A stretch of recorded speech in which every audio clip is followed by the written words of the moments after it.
નમસ્કાર, શો ટાઈમમાં આપનું સ્વાગત છે. ભાવનગર મહાનગરપાલિકાની ચૂંટણી માટે કોંગ્રેસ પક્ષ દ્વારા જાહેર કરવામાં આવેલી પ્રથમ યાદીના 25 ઉમેદવારોએ આજે ઉમેદવારી નોંધાવી હતી.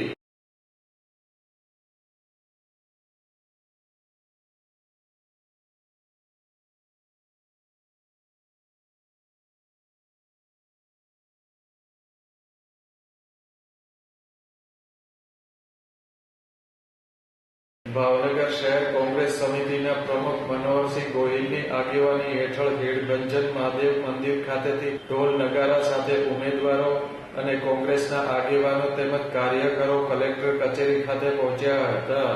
કલેક્ટર કચેરી ખાતે ઉમેદવારોએ તેમની દાવેદારી નોંધાવી હતી.